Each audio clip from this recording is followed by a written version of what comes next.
ya rabbal alamin. Jadi di sini kita perhatikan hikmah yang ke-9 yang ditulis oleh Al-Imam Ibnu Athaillah adalah tanawwa'at ajnasul a'mal. Tanawwa'at ajnasul a'mal artinya jenis-jenis amal ini beragam. Tanawwa'at beragam, aneka macam.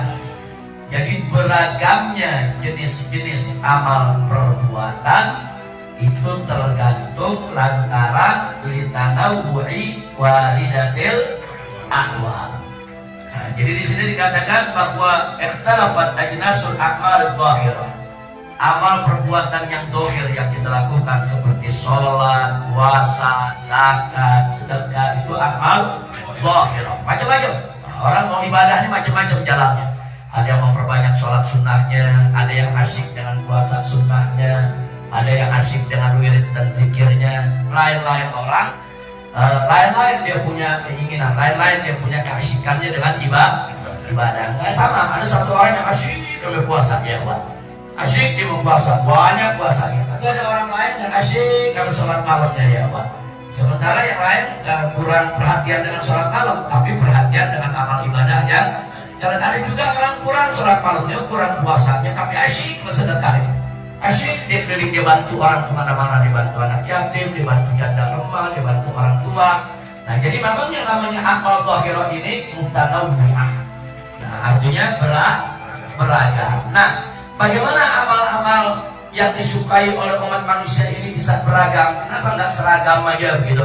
Sholat semua, puasa semua, kok aneka ragam ya, kawan? Nah, di sini dikatakan tanawwa'at ajnasul a'mal. Ikhtalafat ajnasul a'mal dhahirah. Beragamnya jenis-jenis daripada amal perbuatan tersebut litanawwu'i waridatul a'mal liikhtilafil waridatil lati hiyal aqwalul qa'imah bil qalbi. Jadi beragamnya amal perbuatan manusia ini tergantung dengan beragamnya apa yang lahir dari hatinya. Bagaimana muyulnya? Muyul itu kecenderungan. Nah, bagaimana kecenderungannya terhadap suatu amal? Ada seseorang kalau dia sudah baca Quran, dia asyik ya, asyik udah. Kalau udah baca Quran tuh nikmat, lezat, dia rasakan ya. Yang orang lain belum tentu rasakan itu. Nah, ada orang lain justru kalau dia udah sholat tengah malam sepi, nggak ada orang lain, sendirian, hanyut dalam ibadahnya ya, Pak. Nah, ini semua tergantung daripada waridatul ahwal, tergantung dari kondisi bagaimana ajakan yang ada di dalam hatinya. Fa innal waridat ma yaridu 'ala qalbi minal ma'arif wal asrar. Nah, ini jadi dijelaskan di sini apa yang dimaksud dengan waridat. Yang dimaksud waridat ini adalah ma yaridu 'ala qalbi minal ma'arif wal asrar. Itu daripada ma'rifah, pengetahuan rahasia-rahasia yang ada di dalam hatinya. Itu yang mendorong dia untuk berbuat sesuatu. Nah, bagi orang yang ingin menekuni ilmu tasawuf umpamanya tanpa bimbingan syekh, biasanya kalau di thariqah ada syekhnya, ada mursyidnya, ada muqaddamnya, begitu, ada guru-gurunya. Nah, kalau bagi yang punya guru ngikuti thariqah, ikuti aja gurunya. Nah, jadi kalau gurunya lagi ngajarin, oh ya hari ini kita memperbanyak zikir ya zikir aja, rame-rame, ikutin. Nah, karena si guru lebih tahu. Tapi bagi mereka yang ingin mendalami, artinya bukan mendalami lah, artinya mengikuti jalannya tasawuf ini tanpa bimbingan mursyid, tanpa ada muqaddam dan lain sebagainya, dia tidak khusus ikut thariqah, maka yang penting dia ikuti muyul hatinya ya, jangan dilawan. Jadi kalau dia asyik sama sholat malam, nah, jangan dipaksain dengan ibadah yang lain. Nah, sebab ibadah yang lain belum tentu dia asyik ya, kawan. Kadang-kadang ada orang diajak zikir kayaknya kurang nyaman begitu, kayaknya perasaannya nggak bertahan mau buru-buru selesai. Nah, jadi jangan dilawan, muncul hatinya mau kemana? Oh dia asyik nih, kalau dia sholat malam nih, saya nih kalau sholat malam nih enak, tenang, adab, kerjain yang banyak. Nah, apa yang membuat hatinya tenang, adab dalam ibadah, kerjain yang banyak. Jangan dipaksa. Jangan mentang-mentang temannya, dia punya temannya pengen udah ketika sholat malam kita baca ini aja. Kita ini aja, jangan ikuti kemauan orang, jangan. Nah, ikuti apa yang ada. Nah, begitu juga kalau ada satu orang dia asiknya berpuasa, puasa Daud umpamanya, atau puasa-puasa lainnya dilakukan, ikuti aja ke bawahnya.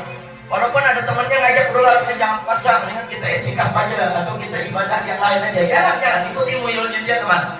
Nah, muyulnya dia kemana, ikuti ya, karena itu yang akan menyejukkan hatinya dan itu akan lebih membuka pintu hatinya. Dan masing-masing orang berbeda, jangan disamain. Jangan semua orang dianggap sama. Nah, ini yang saya jelaskan, ini ikuti muyulnya kalau dia tidak ikut torigo tertentu yang ada mursyid. Tapi kalau dia ikut torigo tertentu, ada mursyidnya, ada mubadaknya, ada khalifahnya, ikutin saudara. Karena biasanya dalam torigo tertentu kan ditentukan oleh mereka. Kalau malam ini baca ini, kalau begini, ayo kapan kita kumpul. Nanti hari ini kita kumpul di sini rame-rame kita zikir ini. Nanti ada instruksi lagi dari mursyidnya, bulan ini kita puasa ini, bla bla bla. Kita baca ini, kita buka kitab ini. Nah, silakan ikuti saja mursyid. Mursyid itu memang untuk diikuti. Tapi ingat, thariqah apapun namanya, instruksi yang bagaimanapun bentuknya, tetap tidak boleh melanggar atau bertentangan dengan syariat Islam. Jadi kalau ada thariqah yang ngajarin sesuatu yang bertentangan dengan syariat Islam, dia bukan thariqah. Umpamanya tahu-tahu ada mursyidnya ngajak, ya udah khusus minggu ini kita nggak usah sholat maghrib. Ngaco nih, udah mulai ngaco nih, ini bukan thariqah bener nih. Tidak ada tuh thariqah ngajak begitu ya gua. Akhirnya itu jamaahnya nggak sholat maghrib, tanya kenapa ente nggak sholat maghrib? Ini instruksi mursyid. Ini thariqah yang begini nggak benar, jangan diikuti. Kalau ada thariqah yang bertentangan dengan syariat Islam, jangan diikuti ya, Wak. Karena sekarang ini banyak thariqah yang ngawur juga ada. Yang ngawur yang ingin sekedar cari popularitas, pimpinannya cuma pengen punya pengikut, cuma pengen diikuti, kemudian dia berfatwa yang aneh-aneh, itu jangan diikuti. Karena para ulama-ulama thariqah sejak awal dulu sampai hari ini, ulama sufiah, tidak ada yang mengajak pengikutnya melanggar syariat. Jadi jangan lupa untuk syariat gak boleh dilanggar. Alhamdulillahirabbil alamin. Nah, kemudian saudara, dari sini juga mari kita lanjutkan, kita lihat wal a'mal al-zahirah tabi'atun li ahwalil qalbi. Jadi amal zahir itu ikut kepada kondisi hati. Ya, nah, karena itu hati mesti kita jaga. Karena amal zahir ini ikut ke hati, panglimanya adalah hati, komandannya adalah hati, hatinya mesti kita jaga. Jadi kalau Anda mau asyik dalam ibadah, mau lezat dalam ibadah, jaga hatinya. Kalau hatinya nggak terjaga, nggak bisa. Dia nggak akan merasakan kelezatan ibadah. Ibadah apapun yang dilakukan, mau itu sholat, mau itu puasa, mau itu zakat, mau itu baca Quran, mau itu zikir, saudara, dan lain sebagainya, nggak bakal dia rasakan kelezatannya kalau dia tidak menjaga hati. Nah, jadi jaga hatinya itu dijaga. Makanya di sini dikatakan al-a'malu dhahirah tabi'atun li ahwalil qalbi. Maka bahkan ada kaidah di kalangan sufiah yang mengatakan a'malul qulub usulu a'malil jawari. Jadi a'malul qulub, amal hati itu merupakan usul daripada a'malul jawari. Artinya merupakan pokok daripada amal perbuatan zahir. Amal perbuatan zahir itu furu'nya. Jadi kalau kita belajar ada usuluddin, ada furu'uddin. Amal begitu juga.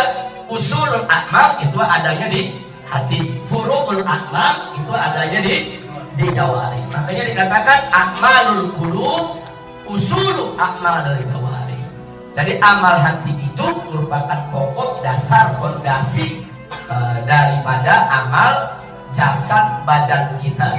Nah, dengan demikian dari sini kita paham bahwa amal apapun yang kita lakukan dengan anggota badan kita harus patuh, ikut, tunduk kepada amal yang ada di hati. Dengan demikian, siapapun yang belajar ilmu tasawuf, maka yang pertama kali jadi perhatiannya adalah bagaimana menjaga hatinya, bagaimana membersihkan hatinya. Tazkiyatun nufus, bagaimana dia bersih, dia punya hati ya.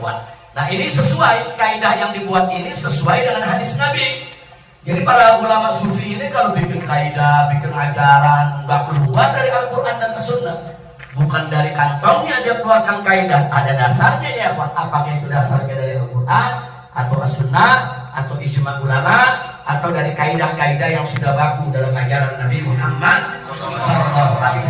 Nah, hadis yang jadikan pegangan dalam apa yang kita sampaikan tadi adalah hadis yang sebetulnya hadis yang cukup panjang ya Pak. Ya, tapi di sini diambil hanya sebagian hadisnya, yang mana Nabi alaihi salatu wassalam mengatakan ala wa inna fil jasadi mudghah idza salahat salaha al jasadu kullu wa idza fasada fasada al jasadu kullu ala wa hiya al qalbu.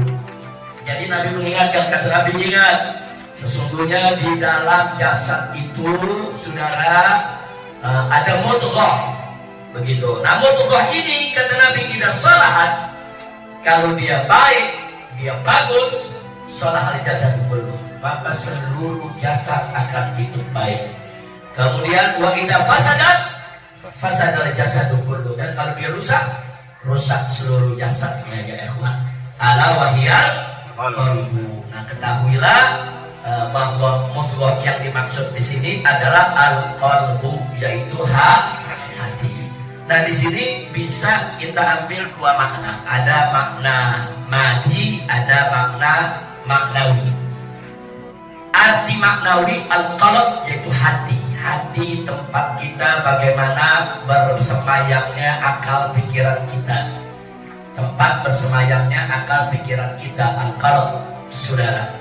Nah, jadi kalau ini makna yang kita ambil, maka artinya kalau hati kita tempat bersemayamnya, kita punya jiwa, akal pikiran kita itu baik, maka seluruh amal anggota tubuh kita ikut baik. Al-jasad, seluruh amal yang dilakukan oleh jasad kita. Kalau hati kita baik, maka kita akan diajak melihat yang baik. Kalau hati kita baik, telinga kita akan diajak mendengar yang baik. Kalau hati kita baik, tangan kita akan diajak bekerja, mengerjakan yang baik. Kalau hati kita baik, maka kaki kita, saudara, akan diajak melangkah ke tempat yang baik. Kalau hati kita baik, maka lisan kita akan diajak bicara yang baik. Nah, intinya kalau hatinya baik, semua anggota tubuhnya, saudara, mudah diajak untuk berbuat baik. Jadi pantas kalau Nabi suruh perhatikan tuh hati, perhatikan. Kalau hatinya baik, maka semua amalan daripada anggota tubuhnya ikut baik. Sebaliknya kita fasadat jasad dulu. Kalau rusak itu hatinya sudah rusak semua amal ibadahnya, saudara. Rusak, kalau hatinya sudah rusak, sulit mengajak matanya melihat yang baik. Matanya akan diajak melihat yang haram. Kalau hatinya udah rusak, saudara, maka dia punya lisannya akan diajak bicara yang haram. Kalau hatinya sudah risap, telinganya juga nggak bakal terjaga. Seenaknya dia mendengar hal yang haram. Jadi kalau dia mendengar yang haram itu nggak ada rasa ghirah, begitu marah, nggak ada. Hatinya udah rusak. Hatinya udah rusak ya. Jadi kalau ada orang melihat kemunkaran biasa-biasa aja, mendengar kemunkaran biasa-biasa aja, nggak ada rasa takut atau rasa jengah ya kawan. Hatinya udah rusak. Orang-orang yang hatinya baik, begitu dilihat matanya melihat kemunkaran, wah, nggak terima dia ya, nggak terima dia. Dia nggak terima, dia nggak ridho dengan kemunkaran yang dia lihat ya, Pak. Nah, begitu juga kalau dia saudara diajak berbuat kemunkaran, oh dia segera menolak. Dia betul-betulnya hatinya merasa berat, kenapa? Karena hatinya sehat. Tapi kalau hati yang sakit nggak peduli, lihat kemunkaran nggak, biasa aja, nggak ada apa-apa. Mendengar yang munkar biasa aja, nggak apa-apa, nggak ada kepedulian ya, Pak. Jadi berbahaya sekali kalau hati kita tidak kita jaga. Dan kalau hati rusak juga dia akan membawa tangan kita melakukan hal yang jahat, akan mengajak kaki kita berjalan ke tempat yang maksiat ya wa na'udzubillah min dzalik. Nah, itu makna maknawi. Tapi dalam dunia ijazus sunnah, dalam dunia mukjizat hadis Nabi, hadis ini juga ada yang memaknakan dengan makna maknawi.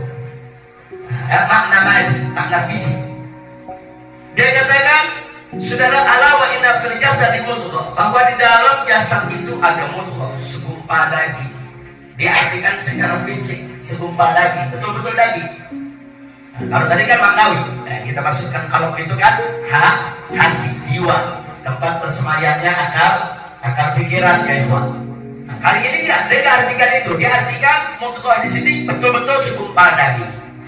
Yang mana kalau segumpal daging ini bagus, jasad semua bagus. Dia rusak, jasad semua rusak. Apa itu gerangan al-qalb? Nah, al-qalb ini kan yang dimaksud qalb ini jantung, ya ikhwan. Kalau jantung orang rusak, semua tubuhnya fungsinya jadi nggak bagus. Karena jantungnya rusak, darah juga nggak bisa dipompa, disalurkan ke seluruh tubuh dengan baik, nggak bisa.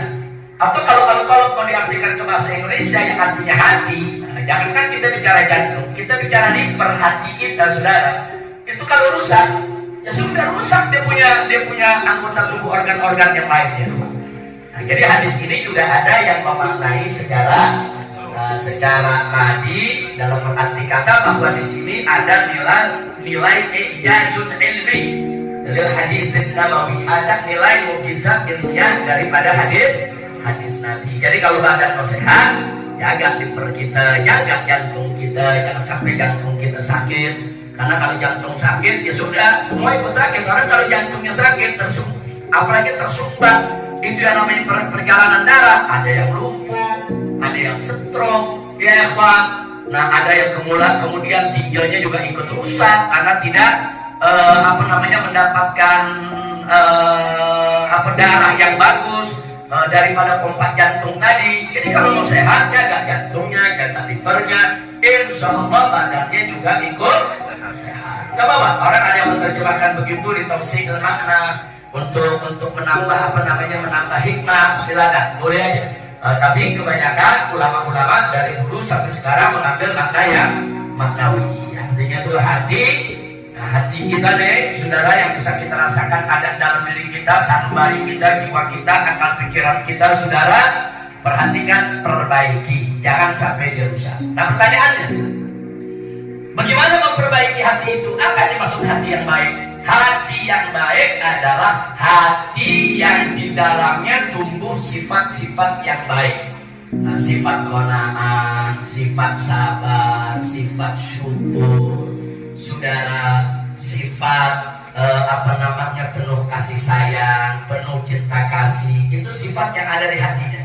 Jadi kalau orang di hatinya sudah ada sifat-sifat baik yang sedemikian rupa, saudara, maka hatinya akan baik. Nah, tapi kalau hati yang disebut hati yang buruk, hati yang jahat itu bagaimana? Hati yang di dalamnya tumbuh sifat-sifat yang jelek. Jadi hati ini ibarat ladang, ya Pak. Ibarat ladang. Kalau kita tanamin yang bagus-bagus, tanamin padi, numbuh padi, tanamin jagung, numbuh jagung yang bagus-bagus, kan tergantung kita nanamnya. Tapi kalau di situ kita tanamin pohon duri atau kita diamin, yang numbuh alang-alang semua. Nah, akhirnya kalau udah alang-alang, numbuh nggak rapi, yang masuk nanti semua hama. Ada tikusnya, ada ularnya, ada binatang segala macam, saudara. Jadi hati ini seperti ladang, ya Pak. Bagaimana kita tanamnya? Tanam yang bagus-bagus. Tanam rasa sabar, tanam rasa syukur, tanam rasa qanaah, tanam sifat tawadu, tanam sifat persatuan, kebersamaan, menghormati orang lain, sifat taat. Tanam semua tanaman yang bagus, ya Pak.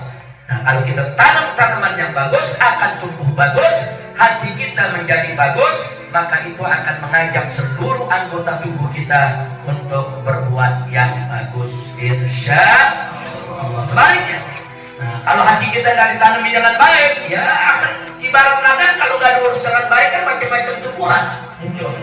Nah, tumbuhan yang tidak ada gunanya, ya alang-alang, ya duri, ya semak, ya ikhwan. Nah, kemudian tempat bersarangnya berbagai macam binatang buas, binatang yang merusak, binatang yang membahayakan. Saudara, kalau tidak diurus dengan baik, dia numbuh dengan sendirinya. Begitu juga hati kita. Hati kita kalau kita nggak urus, ya numbuh pohon-pohon jahat semua. Iri, dengki, hasad, saudara, numbuh sendiri dia. Nggak pakai ditanam, dia numbuh sendiri tuh. Kan kalau nggak diurus, alang-alang numbuh sendiri nggak? Nggak pakai ditanam, numbuh sendiri. Kunduri, apa segala macam, saudara.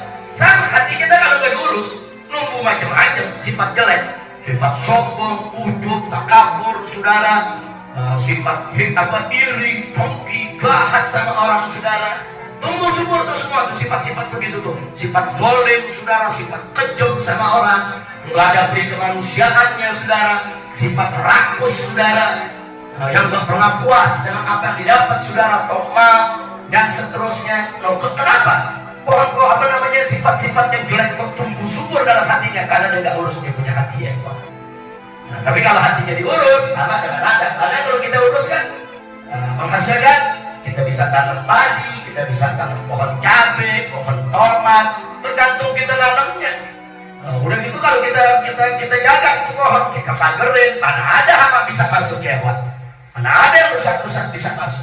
Nah jadi begitu juga hati kita. Kalau hati kita urus, kita jaga, kita tanemin pohon-pohon kebaikan ya Pak. Tidak ada tempat bagi sifat-sifat jelek untuk masuk ke dalam hati kita. Alhamdulillah. Nah sekarang pertanyaannya, saudara, pertanyaannya bagaimana menanam sifat-sifat baik itu di dalam hati? Nah, di sini perlu kita ketahui bahwa hati manusia itu selalu setiap saat bergejolak. Hati kita nih nggak pernah ada tenangnya. Hati manusia sifat dasarnya terus bergejolak, nggak ada berhentinya ya Pak. Nah saya mau tanya, kalau kita punya ladang, itu ladang gempa terus goyang, bisa kita tanamin? Nggak bisa. Tanahnya goyang terus gitu di atas gunung, goyang terus, nggak bisa ditanamin ya. Nah kalau mau ditanamin, tanahnya mesti tenang dulu, nggak ada gempa, nggak ada goyangan saudara. Begitu juga hati kita. Hati kita ini saudara selalu bergejolak.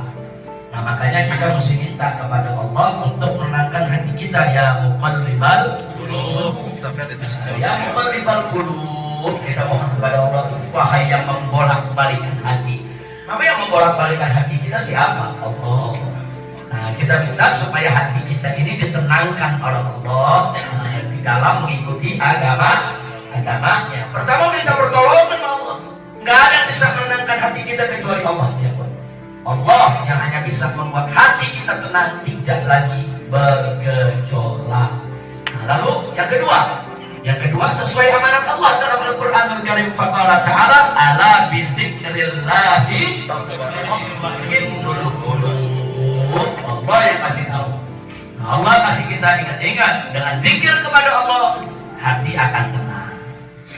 Nah, jadi kalau kita pengen sifat-sifat baik itu tumbuh, banyak-banyak zikir kepada Allah. Zikir yang bisa nenangin hati. Jadi goncangnya hati kita, saudara, waktu goncang ini hati, gempa ini hati, saudara. Orang tuh kalau lagi risau, galau, itu lagi goncang hatinya. Kalau lagi risau, pusing, galau, saudara, bingung dia mengambil keputusan itu di mana. Kalau merasa takut, bingung, stres, depresi, lagi gempa dia punya hati, saudara. Nah, lagi gempa hati sedemikian rupa, jangan didiemin. Kalau didiemin, saudara, wah nanti setan masuk, dia kabur benih-benih kejahatan dalam dirinya. Dan nanti muncul niat-niat jahat, mau bunuh orang, mau ngancurin ini, mau ngancurin itu, keluar dari mulutnya kata-kata yang tidak semestinya ya akhwat. Jangan, tenangin buru-buru hati kita. Ala bidzikrillahi buru-buru dengan zikir. Zikir, banyak zikir. Makanya kenapa di thariqah sufiah yang manapun yang diutamakan zikir kan ya. Mana ada thariqah yang gak punya zikir? Gak ada. Semua thariqah punya zikir. Semua thariqah itu yang paling utama sholawat, zikir. Gak ada thariqah yang gak punya sholawat dan gak ada thariqah yang gak punya zikir. Semua thariqah punya sholawat, punya zikir. Walaupun zikirnya masing-masing kan beda-beda. Yang ini sholawatnya begini, yang ini sholawatnya begitu ya Pak. Gak ada masalah, ada sholawat, ada zikir. Kenapa? Karena ahli thariqah tahu bahwa sholawat dan zikir itulah yang akan mampu untuk mengekang dan mengendalikan hati kita supaya bisa tenang. Nah, kalau hati udah tenang dengan zikir, tenang tuh hati. Nah itu nanamnya gampang. Itu hati bisa subur dengan sifat-sifat baik, sifat-sifat terpuji, sifat-sifat yang bisa melahirkan amal-amal baik dengan jawarih kita. Nah, itu sekali lagi tempat apa yang dikatakan oleh Shahibul Kitab di sini, bahwa kalau kita ingin baik amal daripada jasmani kita, maka perbaikilah hati kita. Nah, dan di antara bicara yang bisa memperbaiki hati, kalau kita bicara zikir, ya tentu zikir yang paling dasar adalah sholat. Jangan lupa tuh, wala dzikrullahi akbar. Begitu Allah perintahkan kita sholat, di akhir ayat Allah katakan wala dzikrullahi akbar. Jadi zikir yang paling akbar itu adalah sholat. Karena sholat itu kan isinya zikir. Isi sholat itu ada ayat Al-Quran, ada zikir, ada sholawat, ada syahadat. Itu isi sholat. Tak main-main, saudara. Jadi kalau ada yang tanya zikir ini yang paling dahsyat dalam hidup kita apa? Ya sholat. Gak ada zikir yang lebih dahsyat dari sholat ya. Karena kalau kita bicara, oh zikir yang paling dahsyat adalah la ilaha illallah, dalam sholat ada. Oh zikir yang paling bagus sholawat, dalam sholat ada. Oh zikir yang paling bagus sampai takbir, dalam sholat ada. Tasbih, dalam sholat ada. Tahmid, dalam sholat ada ya. Apa yang gak ada dalam sholat? Tasbih, tahmid, takbir, tahlil, saudara, semua ada dalam sholat. Jadi sholat itu nggak main-main. Setiap kata yang kita ucapkan dalam sholat itu punya makna yang luar biasa, dan itu bisa menenangkan, bahkan bisa menyuburkan, bisa menenangkan hati kita, sekaligus bisa menyuburkan sifat-sifat baik yang ada di dalam diri kita. Pantas kalau Allah Subhanahu wa ta'ala mengingatkan kita, akhir sholat, inna sholat tanha 'anil fahsya'i wal munkar. Pantas sholat itu jadi benteng dari perbuatan keji dan munkar. Loh, kenapa? Karena memang sholat ini bisa menenangkan hati. Kalau hatinya sudah tenang, subur sifat baik, otomatis jadi benteng dari perbuatan keji dan munkar. Jadi silakan Anda memperbanyak ibadah apa saja yang mau. Oh hatinya asik sama zakat, silakan perbanyak zakat. Oh hatinya asik sama istighfar, silakan perbanyak istighfar. Oh hatinya asik sama selawat, silakan banyak selawat. Oh hatinya asik dengan sholat malam atau sholat duha atau sholat witir atau baca Al-Quran, silakan lakukan saja. Tapi ingat, utamakan yang fardu, jangan meninggalkan yang wajib. Jadi sehebat apapun kita pikir semua, mau ribuan kali kita bawa, kalau kita meninggalkan yang wajib, nah itu semua bisa nggak ada manfaatnya. Na'udzubillah min.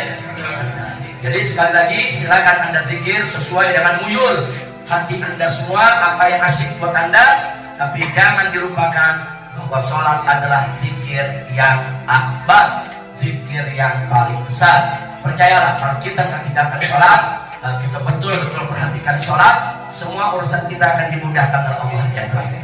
Gak ada yang susah. Orang kalau sholatnya nggak tinggal, sholatnya mudah, urusannya dimudahkan oleh Allah. Orang yang sholatnya ditelat-telatin, nanti urusannya juga ditelat-telatin sama Allah ya. Orang yang sholatnya terlambat dulu, nanti urusannya dilambatkan juga sama Allah ya Pak. Orang yang susah sholatnya, nanti rezekinya juga dibikin susah sama Allah ya Pak. Jadi bagaimana kita memudahkan urusan kita dengan Allah, begitulah Allah memudahkan urusannya untuk kita ya Pak. Jadi sekali lagi, apapun kondisi kita, situasi kita, jangan pernah tinggalkan sholat. Karena sholat itulah yang bisa menjaga hati kita, yang bisa menenangkan hati kita, yang bisa menyuburkan sifat baik di dalam hati kita. Makanya sholat berbeda dengan yang lain. Zakat, kalau nggak punya harta, nggak wajib zakat. Puasa, kalau sakit, nggak wajib puasa ya kawan. Tapi yang namanya sholat, nggak ada urusan, mau kaya, mau miskin, mau sehat, mau sakit, wajib sholat.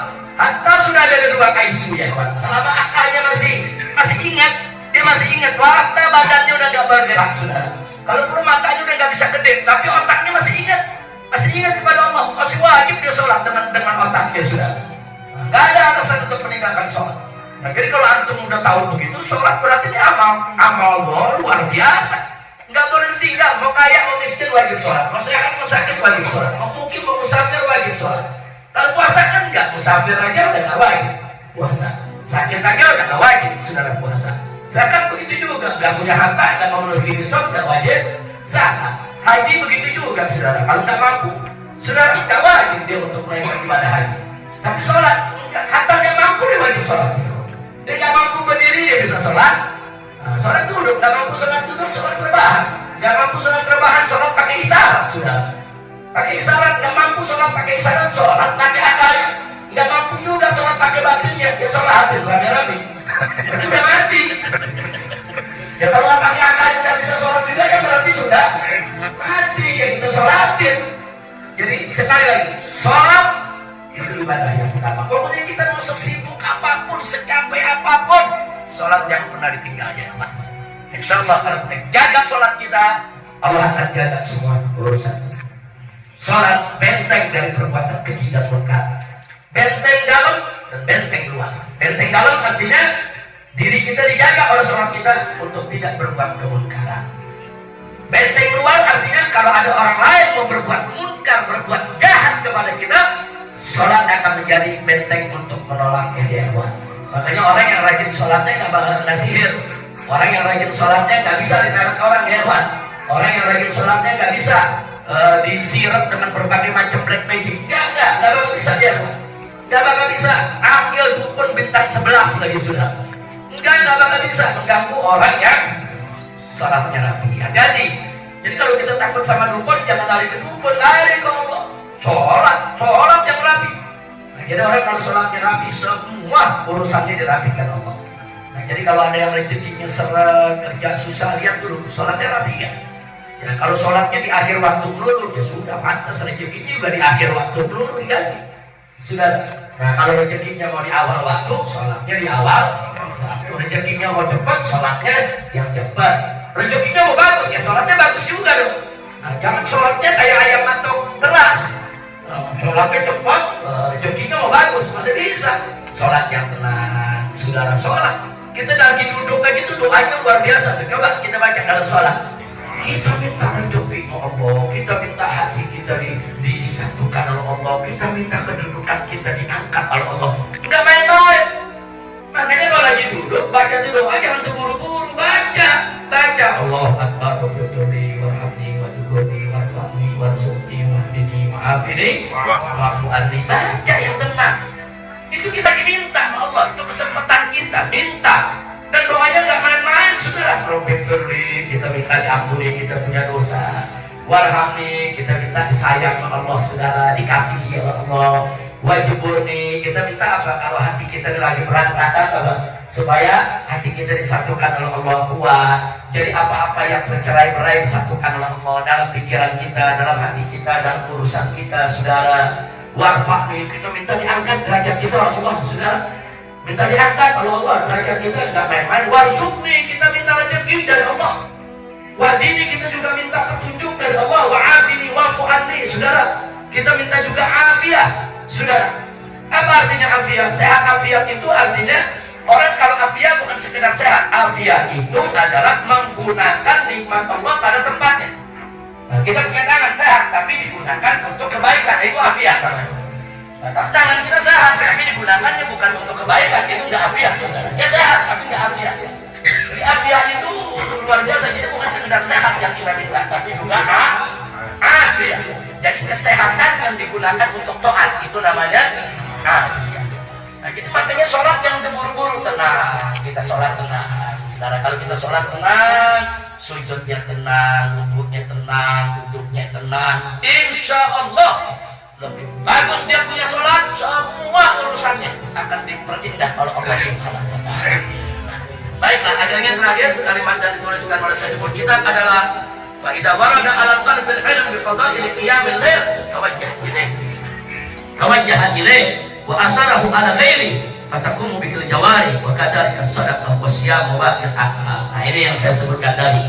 فإذا ورد على القلب العلم, jadi kalau di dalam hatinya ada kemantapan ilmu bifadail qiyamul lail, dengan fadail keistimewaan daripada sholat malam. Orang kalau di hatinya yang udah mantap, katakan dia habis belajar sama siapa tentang sholat malam, dia punya azam untuk mendirikan sholat malam, sudah.